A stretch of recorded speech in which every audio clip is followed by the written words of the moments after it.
Welcome one and all to the Cine Geeks podcast, where movies, TV, and all things geek collide. I'm Angela, still joined by my co-host Troy. Hey everyone, and hey Angela, what's up? Hello. What's up? We're mixing it up. Yes. Baka magulat yung listeners natin na I opened the episode. Something new. Yeah.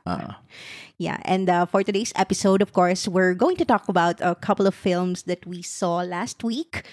Bad Boys, Ride or Die, directed by the directing duo Adil and Bilal. Written by Chris Bremner and Will Beall. Starring Will Smith and Martin Lawrence. And The Watchers, written and directed by Ishana Night Shyamalan. Adapted from the book of the same name, written by A.M. Shine, starring Dakota Fanning. Yon. So, very much anticipated movies for very different reasons. Very different reasons, yes. One is because, well, matagal-tagal din hindi yata gumawa ng movie si Dakota Fanning. So, actually, may konting parallel sila no? True. Yung dalawang lead nitong dalawang movie na to, parehas na matagal na wala sa limelight. Matagal hindi nag-lead ng movie. Na yung lead, tama yung operative term doon, lead. Kasi Dakota was in The Equalizer last year. Pero syempre, hindi naman niya sine yun. Tapos, of course, Will Smith. We'll get to him maya-maya. Okay? Yan. Kung bakit anticipated din yung Bad Boys Ride or Die. But before we continue, we would like to remind everyone who hasn't done so to follow our pod wherever you listen to podcasts, like Spotify, Apple Podcasts, Google Podcasts, and YouTube. Also, set your players to automatically download our new episodes so you don't miss out on our fun Cinegeek conversations. Please also don't forget to follow us on Instagram, TikTok, Facebook, Threads, and X, aka Twitter, so you can join in on the Cinegeeks conversation. And please don't forget to visit our website, www.cinegeekspod.com, for the latest in movie and TV news and reviews. All right. With that out of the way, let's go ahead and talk about The Watchers.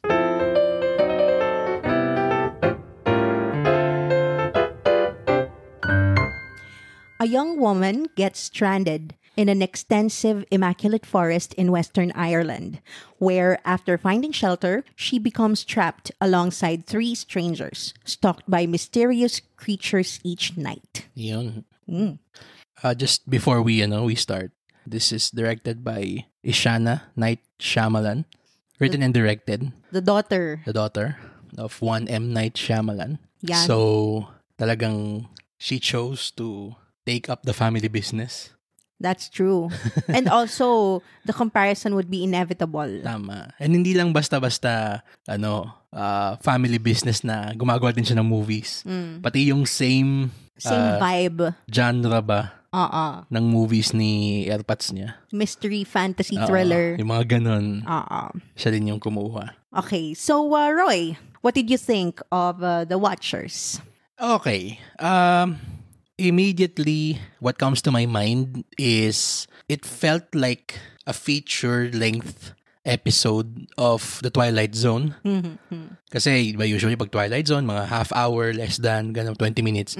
Ito para siyang yung concept ng isang 20-minute Twilight Zone episode. Stretch niya into 90 minutes or so. And by the way, nabanggit mo kanina, this is actually a novel. Yeah. Written by A.M. Shine. So, ayokong sabihin na parang if there are any narrative deficiencies to the film, immediately may pass si Ishana kasi may source material siya. Tama, adapted siya. Pero given what source material she had, she was able to make something good out of it. Kasi parang sobrang, to be honest, until the mystery becomes revealed. The film just coasts by holding off on the reveal. Yeah. Yon. So, para siyang, sorry, NSFW comparison. Para siyang movie equivalent ng in-edge ka. Yon. Puro foreplay. Oo. Parang, wag mo na. Puro siya ganon. And, parang, tease palagi. Yan, parang tease. Oo. Ako, personally, gusto ko yung ganong klaseng sine. Kasi para siyang, okay, sige, keep me interested. Okay. Oh my God. Okay. Oh, Jesus. Noted. God. Okay, back to the movie. Anyway, yung for the lack of a better term, the movie, siguro for the first 2/3, para siyang yun nga, puro siya tease after tease after tease. And of course, andun yung standard na Shyamalan signature eh. Yeah. Yung may mystical na character, usually babae matanda, check. Tapos meron isang yung wild card. Si Lilia Kuntapay. Rest in peace. Pero yes. she's F. back from the beyond. Joke lang. Pero tapos meron pa siya yung yung parang wild card na character, check.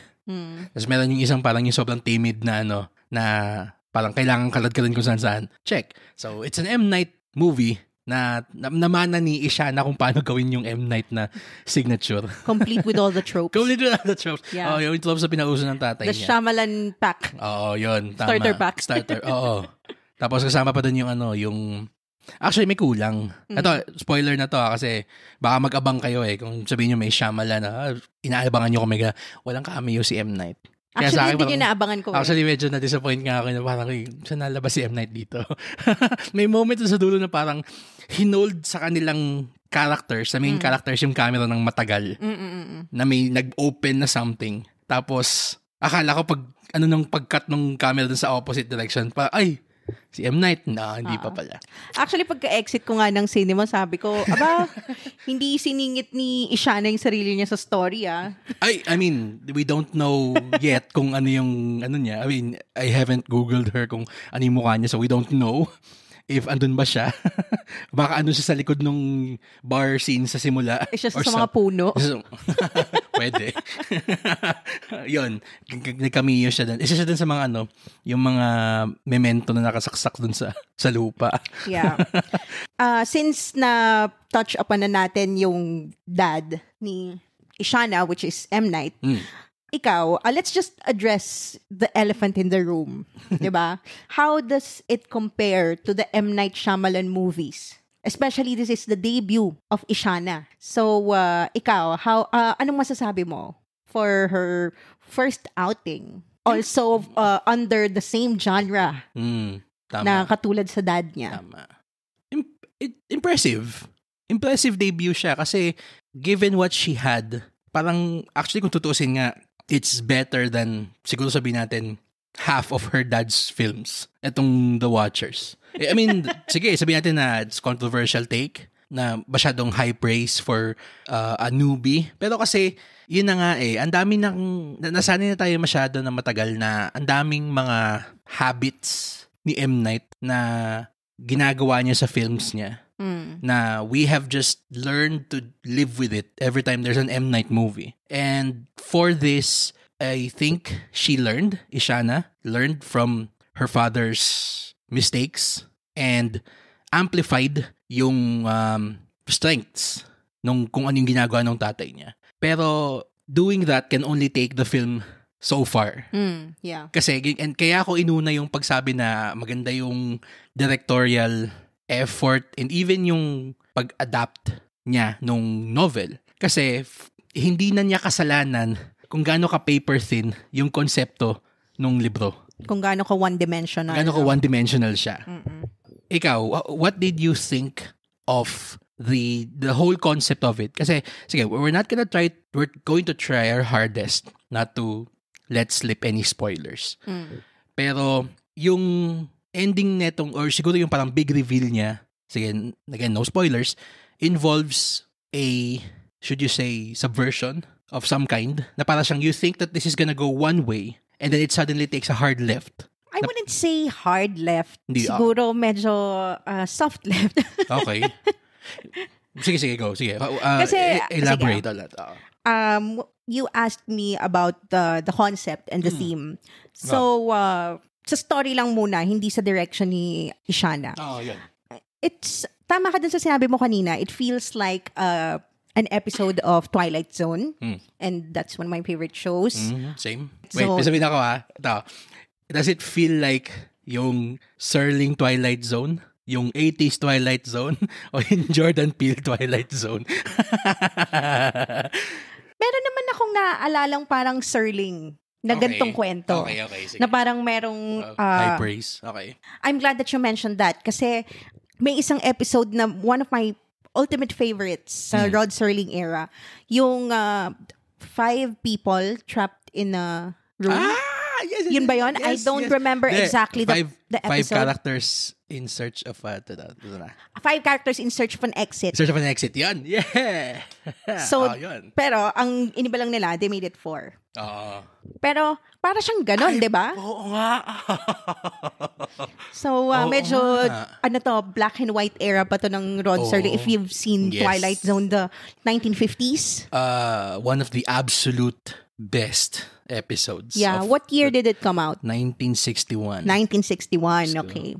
Pero classic yan. Oo. So, I can see the inspiration from the story. Yung novel, I mean. Also, it's been done a lot of times. Kasi nga, it's a classic, di ba? Parang Shakespeare. Ano siya? Kumbaga, Classic concept siya. ang dami nang gumawa niyan. Tama. Isa pa, it feels like also an episode of Supernatural.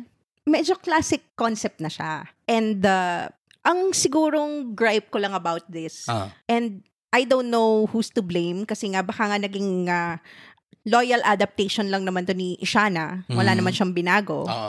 Pero it doesn't really add anything new, na anything we haven't seen before. Although, the tension building is very good. Credit na yon sa direction ni Ishana. Yun. Pero the concept itself, it was very bare bones. Basic lang siya and you kind of see where it's gonna go. Pero syempre, yun nga, it keeps you guessing. Kaya nga yung sinabi mong term mo kanina na parang almost the entire duration of the movie is all about anticipation for the reveal. Yun. Diba? Parang masasatisfy ka naman although you want to be mind blown after being asked to wait for that long. Diba? Siguro, ang ano ko dito is, and I'm also looking at parang what people thought of the book when it first came out years ago. It's not held in high regard. The book itself. The book itself. Okay. So, parang immediately red flag na siya. Ito pa tama ka na sa sinabi mo na sayang yung opportunity na she could have really grabbed this book's yung the bull by the horns and made it her own. Yeah. And I think the reason why ganun yung nangyari is, I don't know if you noticed this, pero dun sa credits, nakalista na consultant si A.M. Shine. So talagang may hand din si writer. No changes whatsoever. Okay. Yan. Ngayon, kung ikukumpara natin siya doon sa ending ng yung 5 characters in search of an exit. And then ito. Sige, ito. I guess we'll dive a bit into spoilers kasi ang hirap pag-usapan nitong scene na to nang walang spoilers. Okay? Meron na lang tayong ilalagay na timestamp sa episode notes. Yeah. To skip ahead. Okay? So this is your spoiler warning in 3, 2, 1. Okay, you're still here. So that means wala kang pakialam sa spoilers or you've seen the film. Let's go! Okay. So, yung ending nitong scene na to, the Watchers, or basically the big reveal is that the Watchers are basically mystical creatures of old. They're fairies. Fairies. And this professor who studied these mystical creatures, he, for some reason, put himself in a glass cage in the forest na nakatira tong mga creatures na to. And from my understanding was, nung panahon niya, hindi pa naka one-way mirror yung glass. Parang pinapanood niya, ino-observe din niya. So parang siyang two-way observation. Ino-observe niya yung mga fairy, ino-observe din siya ng mga fairy. Yun. Ngayon, nalaman niya by capturing one na these fairies can turn into human beings or can change appearances. Shapeshift. Shapeshift, yeah. Yun. Now, si Lilia Contapay. Lilia Contapay. Yung si Lilia Contapay, the whole time, yung parang doon nakadikit si Dakota Fanning, yung character niya, is eventually revealed to be a changeling or a shapeshifter. Yeah. Na na-capture nitong... Shapeshifter/fairy. Yun. That's how they call themselves. Yun yung niya, na yung kinapture ni Professor. And nag-shapeshift yung fairy dun sa dead wife nung professor. Yan. Now, okay, sige. Para siyang, ang weak nung naging reveal niya. Kasi it tried to say, it tried to be so many things at once. It tried to parang comment on loneliness. It tried to comment on mysticism. Experimentation, ganon. Yeah. Na yung 5 characters in Search of an Exit, okay, spoiler for almost 65-year-old piece of media, okay? Ang naging ending lang niya is basically yung quote-unquote Dakota Fanning character just basically gives up. Kasi yung character doon, he thinks na they're in hell. And so, parang kahit anong try nilang makaalis doon sa lugar nila doon, yung parang circular na cylindrical na parang impyerno nila, nagtry na sila mag-grappling hook, etc., hindi sila makalabas. May nakalabas isa tapos binalik doon. And then, suddenly it's revealed na these characters in Search of an Exit are toys. And they are toys in a Salvation Army bucket. Yeah. So that's it. Yung parang, it adds a level of insight into something so mundane na you wouldn't even dare to think na parang would toys really want to get out? Siyempre, I mean, Toy Story. Alam na natin yun. Pero wala naman Toy Story 1961. Pero yung sentience. Yung sentience, yun. Yeah, you wouldn't even think about it. It wouldn't be at the top of your head. Yes. Yun yung di ba? Kapag ka-thriller kasi, you want to be surprised. Kung if you're gonna make it subversive, then make it mind-blowing. Tama. Kaya nga na-appreciate natin si M. Night before.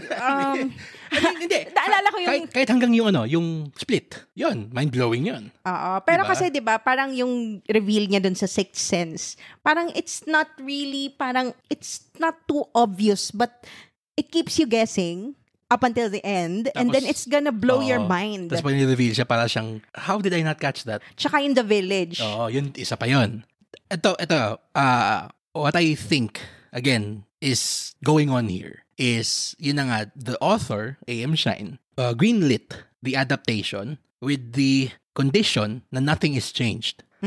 Kasi, parang anak ka ni M. Night, pero gagawa ka ng sine na sobrang pedestrian ng reveal. Your dad makes batshit crazy movies. Pero at least he shoots his shot. Yun ang na-appreciate exactly. ko sa kanya. Oo, di ba? I mean, hit or miss, pero at least he tries. He tried. Oo. Na, yung, The Visit. Yun, gustong-gusto ko yun. Oo. Di ba? Ang ganda ng reveal nun. Yung Balls of Steel niya doon. Exactly. Di ba? Tsaka yung what's this movie? Which one? Sige. Yung kay Batista. M. Night? Yung parang the 4 Horsemen of the Apocalypse daw sila. Yung Nakatakabin. Yun. It's also a book. Pero, ang alam ko, when we were reading up about it last year, he made changes to the ending to make it more thematically complete. Yun yung and more cinematic. More cinematic. Yun yung hindi nagawa ni Ishana. And again, we're not knocking her for this. Kasi nga, first try. I feel the cautiousness of a neophyte director. True. Kumbaga, she doesn't wanna ruffle any feathers. Yet. Kumbaga, ito yung una niyang introduction to the industry.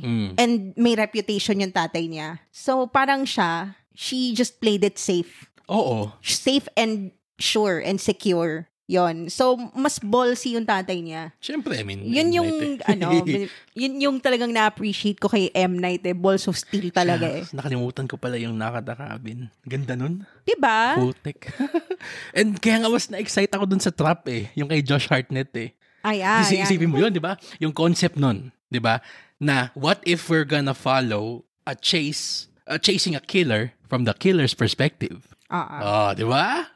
Yun. Well, it's been done a lot of times before, pero meron ngang parang konting twist, and it's so simple. It's simple enough na, di ba, Josh Hartnett was accompanied his daughter to a concert. Parang, parang Taylor Swift. Yeah, parang Taylor Swift concert yung pinuntahan nila. Tapos ang ending pala is... ayun na naman, entrapment na naman. So, entrapment niya. What happens to a monster when he is cornered, parang ganon. Kasi usually, ang kwento natin, and done so many times before, is how do we catch the monster? Ngayon, ang tanong dito is, how does the monster escape? Yan. Okay. I'm hyped. Excited na ako para sa trap. Pero going back lang, mabilis na, tapusin na natin tong kay The Watchers. Ayoko siyang i-rag on too much kasi I enjoyed it. I had fun watching it. For a quote-unquote horror thriller, I appreciated na hindi siya nag-rely on cheap jump scares. Yeah. Talagang it used imagery that for some may get under their skin talaga. Yun, morbid curiosity siya. Hindi Also, ka maka-look away. you can't look away and you need to know what is it really. True. Isa pang niya is, meron nga tayong comparisons sa Lost, di ba? At saka sa From. In terms of yung mystery. Na how it is being revealed, parang pinipeel off yung layers ng onion one by one hanggang sa maka-reach na tayo dun sa core. Totoo nga ako dun sa reveal na meron palang ladder dun sa ilalim nung yun na dun sa ilalim nung lamesa nila dun sa loob ng cage nila. Hindi ko alam kung may sumigaw bigla dun sa loob ng sinyan. Uy, Dharma Initiative. So si Mark, si Maganda Ba Movie, yung kayo yung magkatabi. Parang natin ko sinabi niya na, uy, sino magpupundot ng numbers? Ayun, so that encompasses siguro the totality of what I think of this film. It's a great first effort from a first-time director. Yeah, definitely. Yung direction niya, kita mo yung pagiging sure-handed niya. Confident siya sa kung ano yung gusto niya makita. Yun yung pinaka-importante din. Parang hindi siya risk-taker. For now. Okay. Yun, for now, hindi siya risk-taker. Pero for a first-timer, alam mong hindi siya wishy-washy. Consistent yung vision all throughout the film. Yeah. It doesn't waver. Hindi nagfa-falter yung energy. Na-maintain niya yung tension the whole time. Yeah. Even until the end. And special mention to Lilia Contapay talaga. Siya yung source ng tension talaga. Diba si Lilia Contapay, nandun din siya sa tarot. Siya yung matanda the actress. The actress, yes. Okay, sorry, bulo tayo. Bulo tayo, Lilia Contapay. Hindi, ano yung pangalan ng actress na to? Sorry, wait lang. Basta the old wise person who has all the answers. Ito na nga. Ayun. Si Olwen Ferrer. Oh my God, how do you pronounce this? I'm so sorry. Olwen Ferrer. Olwen Ferrer. Yan. Siya yung matanda na nandoon din sa Tarot. Siya yung nakasurvive. Siya yung dahilan kung bakit hindi pa nawawala yung mga tarot cards sa mundo. Basta the old wise person with all the answers trope. Yep. Yeah, that's her. Ikaw, any last words about The Watchers? Almost the same as your thoughts naman din, na parang excited to see where Ishana's career will go from here on out. Yes. I hope she surpasses her dad kasi meron na siya nung basic building blocks Yeah. Parang she has it. How far will she push it, diba? Yeah, that's right. Also, para sa mga mystery lovers out there na cinegeeks who I wouldn't call this horror. It's not really that scary. You won't get the thrill ride. Gulat nga ako sa sarili ko, hindi ako napamura ng mga jump scare. Parang napagalan ako. It's more like a slow burn mystery fantasy. Yeah, it is. So, I guess, yun lang naman yung aking thoughts about The Watchers. I enjoyed it. It left me wanting more, pero satisfactory is what I would call it. Yeah. Eto, sorry, may dagdag ko lang. One last na lang. There's this film, siguro, yun nga, kasalanan na rin to nung source material na it wants you to think that the movie is one thing by presenting imagery to make you think that, and then it suddenly parang yung sasabi mong soft left na hindi pala siya ganun.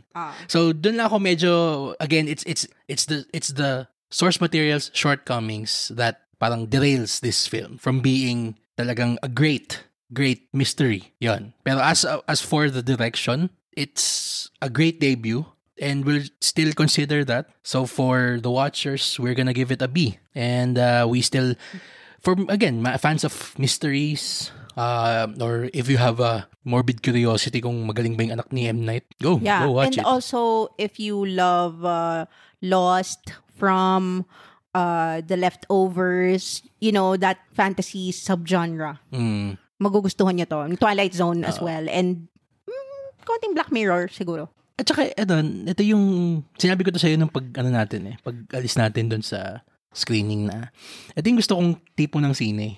Yung it keeps you guessing the whole way through.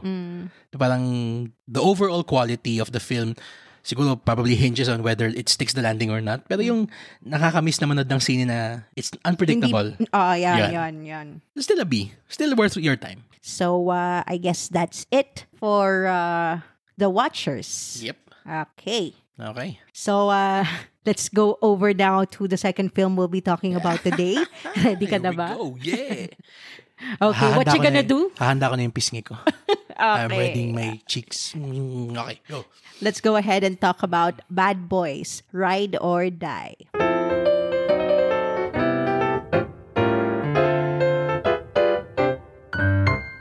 When their former captain is implicated in corruption, two Miami police officers have to work to clear his name. Yeah. Okay. Bad Boys are back. What you gonna do? Pinanood mo ba yung mga ano? Yung una lang. Yung Bad Boys lang. Yung 1995.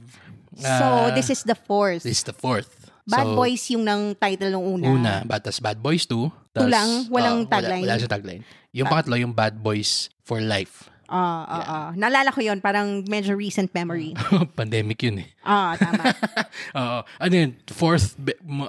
Fourth highest grossing film of 2020. Wow. So, merong size 72 na asterisk yung record na yun.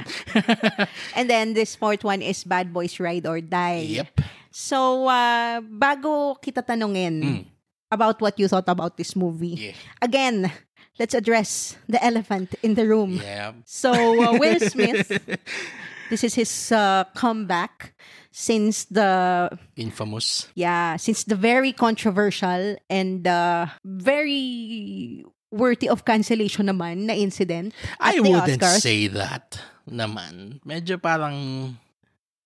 Sige, we're gonna get to what I think about that situation later on. Well, so, anyway, continue. Majority of the public turned away From him. Kumbaga, na bad shot talaga. Naging bad boy talaga si Will Smith sa mata ng mga tao. Well, true. So, ayun, this is his comeback. I am surprised na nag-comeback kaagad siya this soon. Actually, meron siyang one film after nung incident, which is supposed to be a prestige film. Pangalan niya is Emancipation. Pero dahil nga nasa, In-emancipate nasa, nila. Bartolina siya nung panahon na yun. Hindi siya pinansin. Okay. Yan. Pero from what I've heard before, he was great in that movie. They did not release that? They released it, pero Quietly. Okay. Yun. So, and hindi, Sad. hindi siya, ang tawag dito, hindi siya masyadong binigyan ng hype or hindi siya binigyan ng machinery. Hindi siya minarket. Okay. For obvious reasons. So, oo nga no, I think that's, hindi siya known. Kahit sa mga cinephiles na meron siyang isang movie. Anyways, okay, going back to my first question to you. How did you feel seeing Will Smith on screen again after that incident? Okay. I'll start by saying na I really like Will Smith as an actor.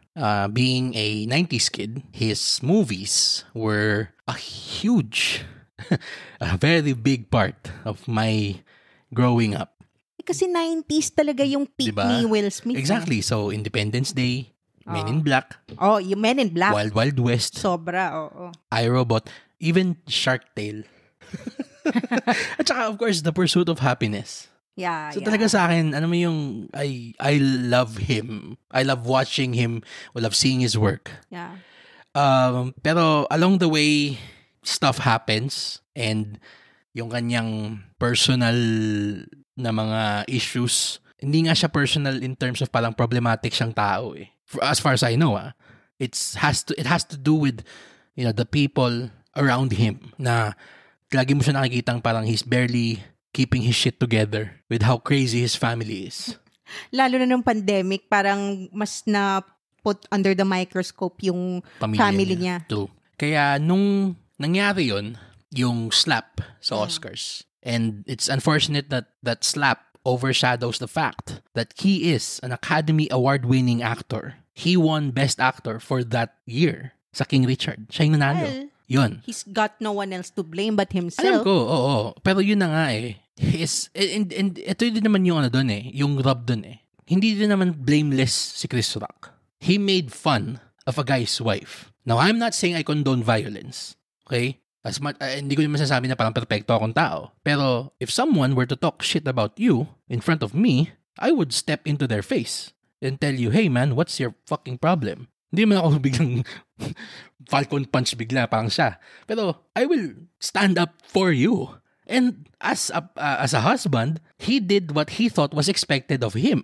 Pero Chris Rock only did what is expected of him, which is to tell jokes. True. Pero, nung panahon na yon, sinasabi din na parang, di ba nga napansin mo, nung sinabi niya yung joke na yon, bigla siyang joke, yung G.I. Jane, whatever. Tapos tawa sila. Tumatawa din siya eh. Oo. Si Will, di ba? And it wasn't even an offensive joke. And then what the story goes, na parang, after laughing, Will sees Jada, and Jada is not amused. So parang siyang, okay, nag-overdrive yung husband mode niya. Yon. Alam mo, meron akong naalalang isang sketch ng Key and Peele. Na alam mo yung si Megan, siya kasi, ano ba yun? Oo. Na parang nang a-antagonize si Jordan Peele. And then, kapag nag-retaliate sa kanya yung mga tao, ina-expect niya si boyfriend na si Keegan na ipagtanggol siya and to defend her honor, parang ganon. So yeah, for me, I won't be offended if I'm compared to G.I. Jane because G.I. Jane is a badass, 'di ba?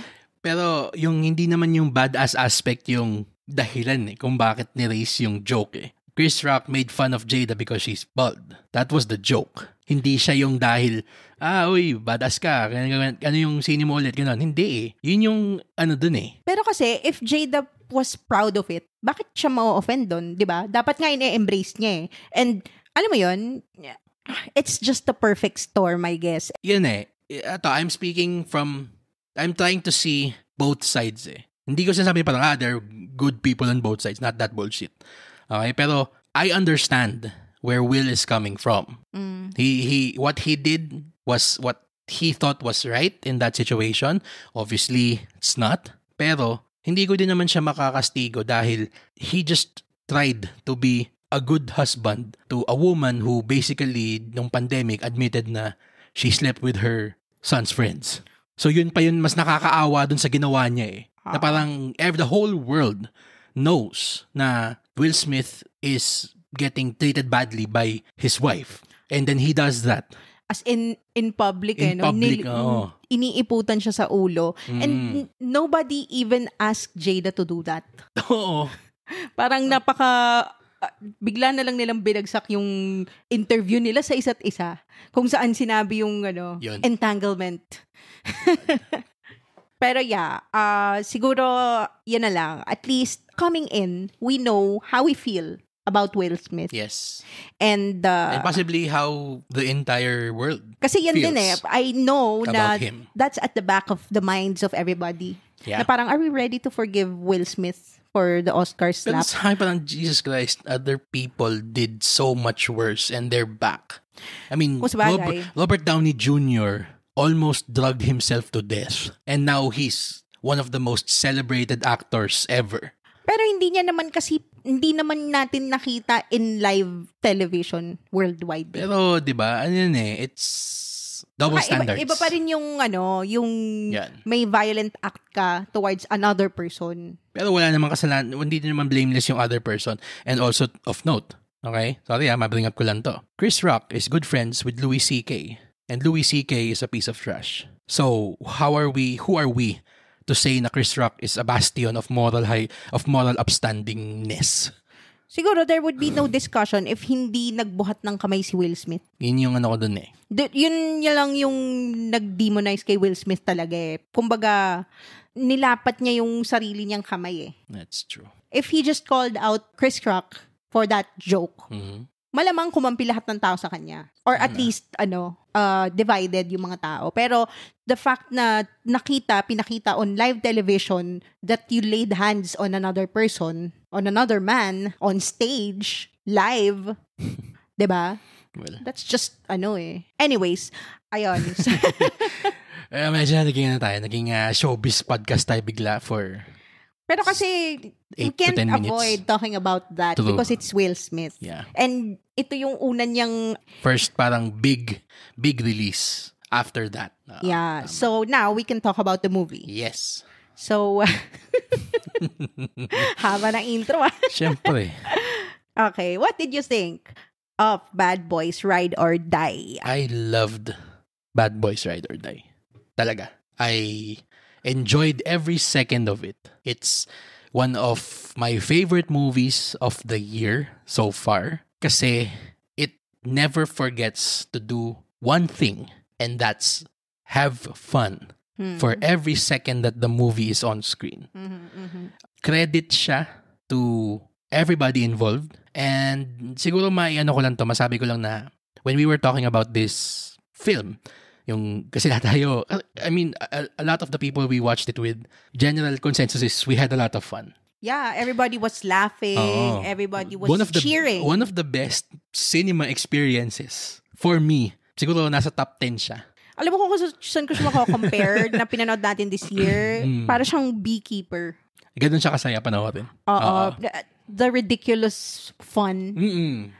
Yung suspension of disbelief mo na lang na parang... pero hindi din naman siya kasi sobrang parang yung Beekeeper din na talagang parang yung part of the fun you're having is because this concept is so parang unbelievable na everybody makes it work. Yung they play the joke up with a straight face. Doon ka nag-i-enjoy eh. Yun yung Beekeeper. Ito kasi, the movie that I would most compare this to is Fast 5. Fast and Furious 5. Fast and Furious 5. Okay. In the rest of the world. Sorry, iba pala yung pangalan niya sa mundo. Pero ganun yung energy niya na for a franchise that's almost 30 years old, 4 movies in, it manages to find another gear. A fresh take. Yeah. In terms of how fun it is, how well done the action is. Oh my God, yung action dito is outstanding. Oo. It gives you the same action experience of the 90s. And yung old school na signature din ni Will Smith. Oo, pero upgraded for modern filmmaking sensibilities. Kasi kung 90s yan, action tayo pero namin cut, ganun, puro slow-mo. Pero ito, yung lahat ng mga whiz-bang the utilized technology styles, talagang andito, drone shots. Pero ito, I will be the first to say na I hate drone shots. Especially kung sobra siya yung parang yung nakakahilo tignan. And surprisingly, hindi siya ganun dito. Ang linis nung drone shots niya and hindi siya yung nakaka-vertigo. Malinis yung pagkaka-frame, hindi shaky yung action. Tapos yung dun sa may bandang dulo may part, I don't know if people have seen this on the internet already, may behind the scenes video na may nag-upload na there's an FPS sequence towards the end. That's just talagang best part of the film for me. Well, may isa pang best part of the film for me. I'll get to that maya-maya. Pero yun, sa akin talagang you saw everybody was having fun. Yeah. Walang nagfo-phone in ng performances nila. Kahit yung mga side characters. Yeah. Walang latak, walang tapon.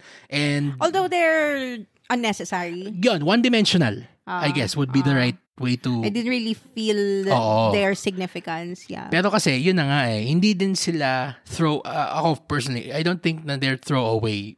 One-dimensional would be a more appropriate term kasi they're just there. They're plot devices yung ibang characters. True. Yun. Pero they're, alam ko cliche siya sabihin, pero they came to play. Everybody involved. Well, yeah. Mm-hmm. Yun. Even their short action sequences. Oo. Yeah, they gave it their all naman. And kita nga, tama ka na, nag-enjoy din sila. Diba? Ikaw, ano mo sa Ride or Die? What did you think I also enjoyed it very much. Yes. I was not expecting to enjoy it as much as I did. Same. Kasi nga, Will Smith left a bad taste in my mouth. Totoo yun. Okay. That didn't sound right. Okay. Sige, moving on. Don't make it awkward, guys. Okay. Anyways, yun. I really enjoyed it. Specifically, yung over-the-top performance ni Martin Lawrence. Yes. Oo. Talagang siya yung sobrang niyang ridiculous talaga. Wala akong ibang maisip na word to describe it other than ridiculous. Kasi talagang batshit crazy siya. Simula pa lang sa umpisa. I mean, coming in, I'm not aware or I did not watch any of the Bad Boys movies. Kaya wala talaga akong idea sa lore. And I'm seeing their characters for the first time. Tapos, yun, edi sabi ko, hala, ganito ba talaga to? Medyo nagkaroon pa ng konting unease sa umpisa na parang I'm adjusting to this world. Lalo na yung sequence sa yung nasa trailer din. Yung yung beat ni Martin Lawrence. Yeah. So parang ako, okay, medyo taken aback ako, pero in a good way. Kasi ina-expect ko yung common gritty action film na parang Bourne, ganyan. Pero as the movie progresses, naisip ko na parang, oh my God, parang 90s Pinoy action film pala to. Na parang gago, parang Rudy Fernandez. parang FPJ, ganun. Parang FPJ tsaka Babalu. Yung action comedy of the 90s that Filipinos enjoy and love. Parang ganun. Kahit yung humor na talagang kanal humor. Ganun, sakto. So I was really surprised na, okay, from King Richard, ni Will Smith, and yun nga, Academy Award winner for Best Actor, and yung mga movies niya pa before was very self-serious. Parang bumalik siya dito sa gantong parang kengkoy. Bumalik siya dun sa nag-e-enjoy siya. And I think that the last time that I saw him have fun on screen was Men in Black 3, which is 12 years ago. Yun yung last time na parang nakapanood tayo na nag-i-enjoy. Favorite ko yan. MIB3? Oo. Ako din. Gusto ko yun. Yan yung kay Jermaine Clement, no? Yung siya yung kalaban? Oo, siya. Tsaka si Josh Brolin. Yung K. Bata. Ay, oo. Ang galing ni Josh Brolin dun. Anyways, yeah. So, very Pinoy parang Jano Gibbs, Andrew E. action comedy. Actually, tama nga yun namin. Parang siyang parang Rudy Fernandez si Will Smith, tapos kung pinares siya kay Andrew E. Yung ganun yung pakiramdam nitong yung partnership nila, and it's a testament to their chemistry din talaga na they, even after almost 30 years of working together on these films, kung gaano ka, I've seen the first one, kung gaano ka parang fresh feeling yung pares nila noon, still the same, Ganun, and it's funny because the film touches on themes of legacy then. And parang, how do you want the world to remember you when you're gone? Yeah. And it's actually very, habang pinapanood ko siya, tapos yun na tawag dito na babasa ko na parang subtext niya was, okay, Will Smith is commenting on himself too. Na parang he knows he's done a lot of wrongs and he wants to make up for it. Pero parang ang pakiramdam niya is lahat ng mga nasa paligid niya laging na hahagip ng mga issues na binabato sa kanya or whatever shit he's going through. And siguro in a vain way, yun yung piniportray na parang I can overcome ganyan Pero na-appreciate ko yun na parang it also, aside from being a throwback screwball action body cop comedy, meron din siyang ganung mga bagay na kinokomentan niya. And it adds a little bit of depth to the whole thing.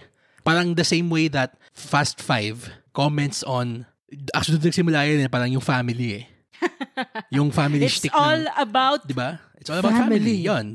If it's all about family, ito naman din sa Bad Boys, it's all about legacy. How do you want people to remember you? Sabi mo kanina na yung pinaka-favorite part mo nung movie is yung FPS sequence sa dulo. May isang scene dito sa gitna ng movie na hindi ko alam kung paano hindi nakita na sineset up siya from a mile away.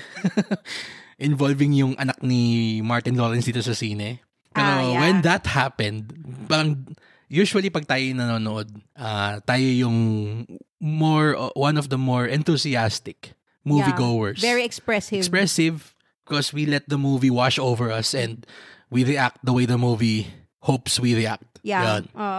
Pero dun sa sequence na yun, parang dun ako natuwa kasi one, ang ganda na niya. Ang galing na pagkakagawa nun. And two, everybody, parang unanimous yung applause doon sa moment na yun. Parang doon lang ako ulit nakadinig ng napaka-organic ng talagang Kasi, kung saan tayo usually nakaupo lagi pag ganyan may screening na tumatatak na sa utak ko yung parang acoustics, quote-unquote ba, pag tayo yung maingay. So, alam ko na kapag tayo lang yung maingay, Yeah. pag tayo yung nag-i-enjoy. Pero ito parang sustained, rapturous echo. Tapos meron pa siyang exclamation point dun sa sequence niya. Na talagang everybody just burst into applause. Yeah. Parang you really can't help it. Oo. Talaga. Galing talaga ng part na yun. I really want to see this film again. I can't wait to see this film again. Well, needless to say, Talaga. I think it's pretty obvious that we liked it. Yes. And surprisingly for a Will Smith movie na talagang nasa shaky ground pa siya sa mga tao. Pero sa Rotten Tomatoes, it's at 70% fresh. Pwede na. Oo. Pero you wouldn't expect nga that. Kasi, dahil marami pa ring ayaw kay Will Smith, you would expect this to really flop and to, sink. Yeah, tama. Pero kasi, you really can't deny it. It is a fun film. It is a fun movie. Oo. And I remember we were talking about this during our last episode. Specifically referring to yung Netflix film Atlas. Na it's one of those films na you just have fun with it. Bonus na lang yun. Yung sinabi ko kanina na, may subtext siya ng legacy, family, all those good stuff. Pero the main thing that this movie sets out to do is to entertain. And it does so wildly successfully. Yes. In our opinion. Talaga. I agree. So, anything else to add? No. Wala na? I think we've covered it well. Oh, and siguro, I guess we can end our talk about Bad Boys Ride or Die. We give it an A. A solid A. Yes. Talaga. Don't miss this one. Don't sleep on this. Don't sleep on this. Kasi the same way na nung panahon nung Fast 5, everybody wanted to parang write it off. Kasi, my God, pang-apat na Fast and Furious, pang-limang Fast and Furious na to, yung Fast and Furious, yung pang-apat, wasn't really that good. Yeah. Sobrang serious. Actually, nakakatawa kasi, when we were talking about this film post-game with our friends, they said na parang ang complaint doon sa Bad Boys for Life, the third one, was it was too serious.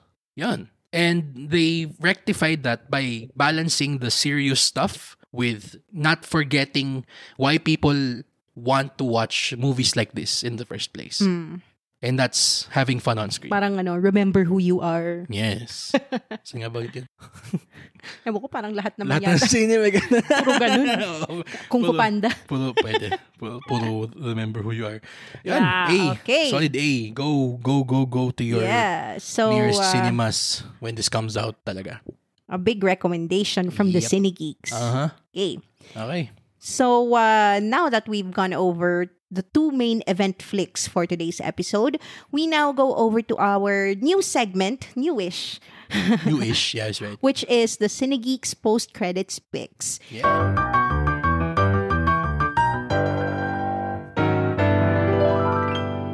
Okay, here are the films and TV shows that we also saw recently, and we'll just go over real quick as well. Okay, let me go first. Ito, it's not really a new-ish show. Tagal na siya. 3 seasons na on the air. Or on streaming. On the air, wow. On the air, wow. Oh my God. Sakit ng likod ko. On streaming, specifically on Disney Plus Philippines, which is Welcome to Wrexham. One of the shows that we love, one of the many shows that we love on Disney Plus. Nakakatuwa kasi we watched this initially because we're huge fans of It's Always Sunny in Philadelphia. So Rob McElhenney is one of the owners of the Wrexham Football Club. Together with, of course, Ryan Reynolds, aka Deadpool. Yeah. So, ang nakakatuwa dito sa show na to is it balances yung, of course, we love sports documentaries. I love sports documentaries. I loved yung Last Dance on Netflix. Oh yeah. Came out in the pandemic.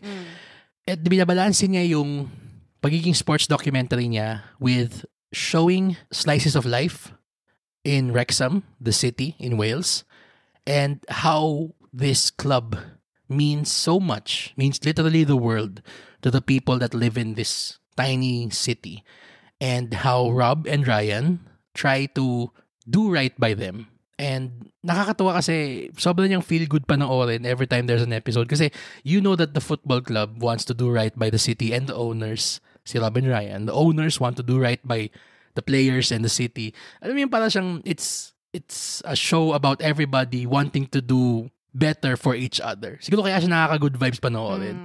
Talaga. And if you've been following yung team, the Wrexham Football Club, for the past few years, they have been on a very quick upward trajectory. Kaya it's one of those shows na din na alam mo na kung saan pupunta. Alam mo na yung ending.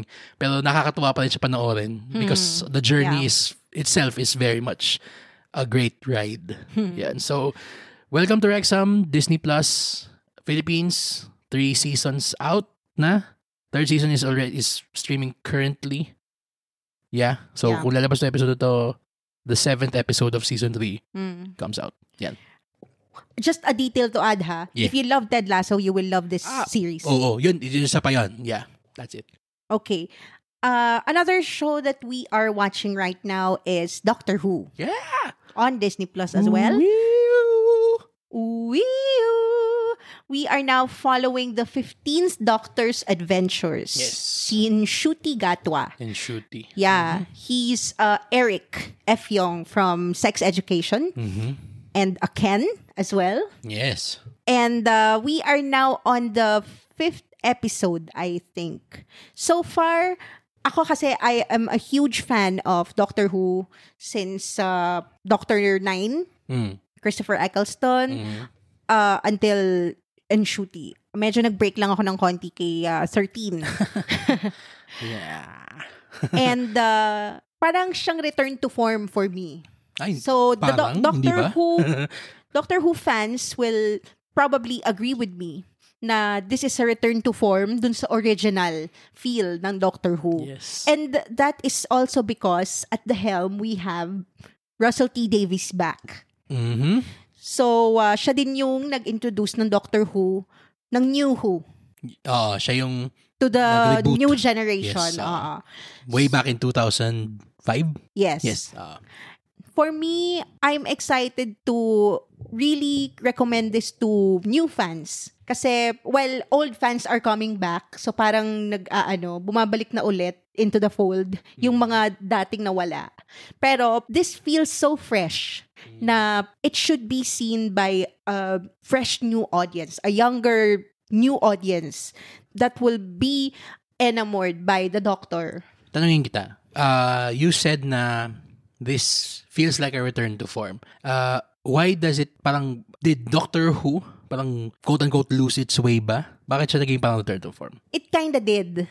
Kasi during the years of the 13th Doctor, medyo naging too self-serious siya and too politically charged. Kaya parang ang daming na turn off. Which is dapat kiddie sci-fi series siya. Well, to be fair naman, and again, we're watching in Doctor Who na bago. It's still there, yeah. Ang problema talaga nung panahon ni 13, si Jodie Whittaker, was piss poor writing. Yeah, talaga. It was too PC, too preachy, and masyadong overdramatic. Story didn't make sense at all. Yeah, parang it undid a lot of the storylines from the past. Parang ganon. Parang napaka out of character. Tsaka meron din kasi I mean, siguro conjecture ko na lang din to, na yung showrunner nung panahon ni Jodie Whittaker is known for being a huge contrarian. As in talagang nung panahon na staff writer pa lang siya, either ni Russell T Davies or ni Stephen Moffat, he would go out of his way to create stories that didn't really crap on the current parang yung storyline na sinusundan, pero yung gusto niya na humihiwalay siya to do his own thing. Just to be a contrarian. Just to be a contrarian. And then, nung nabigyan siya ng reins, nung franchise itself, para siyang biglang, he had carte blanche to mold the franchise. Parang may righteous anger. Oo, nung bigla niyang nilabas lahat ng mga gusto niyang gawin ever since. You feel the negative vibe Oo, yan. So, tama ka dun, sinabi mo na, it's a return to form. And I love it so much nga na it does feel like old new Who again. Yeah, we obviously have a lot of thoughts about Doctor Who, so I think we will dedicate an entire Yeah. episode for it. Sure. We definitely will. And maybe invite our Whovian friends Oh, along the ride. watch out for that. Yeah. Yeah. So, another thing that we're watching right now, 2 episodes in pa lang siya, pero it's been interesting so far, is The Acolyte, the brand new TV show in the Star Wars universe, also streaming on Disney+. By the way, Doctor Who is also streaming on Disney+. So, kung hinahanap niyo yun, you'll see it there. So, The Acolyte is set 100 years before the mainline Star Wars films. And it follows a mystery na there are Jedi being murdered. And this is a point in time when the Jedi thought na they were on top of the world, as in nobody could touch them. So parang sa kanila ang laking problema nila, biglang, okay, who is this? Who's killing us off? Yan. And so begins this mystery that includes Lee Jung-jae as Jedi Master Sol. From Squid Game Yes, fame. of course, from Squid Game. Sinasabi natin ito lagi nung pinapanood natin na parang itong si Sol, sobrang niyang parang Qui-Gon Jinn. Yeah. Yung sobrang paternal, sobrang hindi dogmatic na Jedi. Yeah. Willing So, siyang maging flexible, magbend ng rules. Kasi alam niya na mas importante yung individual over being the Jedi or the label as Jedi itself. well, Yan. as far as we know. As far as we know, yeah. So, So far. far. Oo. Pero yun na nga yung nakakatuwang panoorin sa kanya. Bagay na bagay sa kanya yung role niya. Si Jedi Master Sol. Another part of The Acolyte, actually siya yung lead character, is Amandla Stenberg. Yes. You might know her as Rue from the very, very first Hunger Games movie. way back then. Yeah. Yan. So she's all grown up and now she's central. Dalaga na si Rue. She's very central to this mystery na ayaw nating i-spoil kung ano yung mystery na yon. You have to see it for yourself. Pero so far, I am enjoying it. Okay? It's not the traditional Star Wars na we've come to know and love. I'm of the camp na I am an OG fan. Mas George Lucas pa rin ang ano ko, Okay. ang Star Wars ko. Disney's work on the Star Wars saga so far has been hit or miss, to be honest. Yung sequel trilogy, I will forever and ever and ever say, ended with The Last Jedi. I do not recognize that 9th film that they say ended the Skywalker saga. Pero binawi naman niya yon nung nag-Mandalorian bigla. And Andor. And Andor, oh my God, Andor is a perfect show. Yeah. Talaga. Pero for every Mandalorian and Andor, we have Kenobi. Yeah. And we have the Book of Boba Fett. So, yung mga yon, I mean, I don't want to crap on this thing I love. I'm wearing a Star Wars shirt right now while recording this. Pero, yun na nga eh. Medyo, napag-usapan natin to, I'll just preface it real quick, na Star Wars is a victim of this current phenomena wherein showrunners, untested, quote-unquote, showrunners, so mga writer na biglang binibigyan ng sarili ng palabas, na naghahanap ng mga franchise na magagamit nila para mag-soapbox to preach their whatever issues they want to preach upon. Ginagamit nila itong mga ganitong franchises na, sige, if done well, can work. Pero walang finesse eh. Yung mga iba eh. Yung Kenobi, sobrang, I don't wanna get into that much, but the story didn't work for me. Okay? Yung, like, Doctor Who, like nung panahon ni Jodie, the whole Jodie run didn't work for me. Kasi talagang all the showrunner did was just use his episodes to preach his morals to his audience. Pero, I'm willing to give The Acolyte a pass so far. Kasi this feels like a YA Star Wars story eh. Yan. So, we'll see where it goes. Okay? I am keeping my an open mind. I want more Lee Jung-jae on my screen. Yeah. And pang stopgap natin to until Squid Game Season 2 comes hopefully later this year or next year. to Netflix. To yes. Netflix. Yeah. Wow. All those thoughts for 2 episodes. Yeah. Star Wars eh. I love Star Wars. I love Star Wars. Anyways, okay, we go to the last of our Cinegeeks post-credits picks, which is Glitter and Doom. Yan. So, Glitter and Doom stars Alex Diaz, our very own, together with Alan Kamish. And they're the titular Glitter and Doom, respectively. Yeah. And it's a jukebox musical, basically, featuring the songs of the Indigo Girls.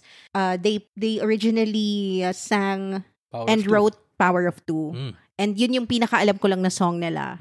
Pero marami pang ibang songs, and they made it into this love story, an LGBT story, featuring Alex and Alan. As Glitter and Doom, respectively? Yes. They are, si Doom yung musician, tapos si Glitter, parang circus performer, wannabe. And the story is just how do they balance their the pursuit of their dreams and their love life, basically. And also starring Missy Pyle and Ming-Na Wen. Okay. Yeah. Wow. Another staples of my childhood. Of our childhood. Yes. So they perform their songs here. Oh, okay. Even Missy Pyle. Well, nice. Yeah. Okay. Even Ming-Na Wen. Now, what did you think of the story itself? I felt like it was written for stage play. Parang mas preferred ko siyang panoorin as a play. Okay. Kasi ganyan yung format niya eh. It feels a lot like a musical more than a movie. Yes. And some of the dialogue, I think they're singing. I don't know kasi hindi ako familiar sa songs. But when it comes to the story, it's quite a relatable love story. Choosing between your career and love. So, yan, the tale as old as time. Yes. Medyo may pagka-steamy din siya in some moments. So if you're also into that, you will like this movie. Yeah. And I think Alex is brilliant here. He really shined as Glitter. Yeah. No pun intended. Si Glitter ba siya o siya si Doom? Siya si Glitter. Siya si Glitter, okay. By the way, the film is now showing exclusively in Ayala Mall Cinemas. So, don't miss these post-credit picks that we have listed for you. And I guess that's it for this episode of the Cinegeeks podcast, talking about Bad Boys Ride or Die and The Watchers. If you've seen any one or both of these movies, please share with us what you thought. We love hearing from you, and we love interacting with you. Comment it on our social media accounts or down below on our Spotify episode page. Don't forget to set your players to automatically download our new episodes so you don't miss out on our fun Cinegeek conversations. And while you're at it, give us a 5-star rating on Spotify and Apple Podcasts if you had fun or learned something new during this episode. And by the way, we'd like to thank both Columbia Pictures Philippines and Warner Brothers Philippines for inviting us to the special advanced screenings of Bad Boys and The Watchers, respectively. But as always, the studio and distributor of the film weren't given any creative control or editorial approval of this episode. They are hearing our review for the first time, same as you are. That is correct. So, for my co-host Angela, this has been Roy. Once again, thank you for listening to the Cinegeeks podcast, where movies, TV, and all things geek collide.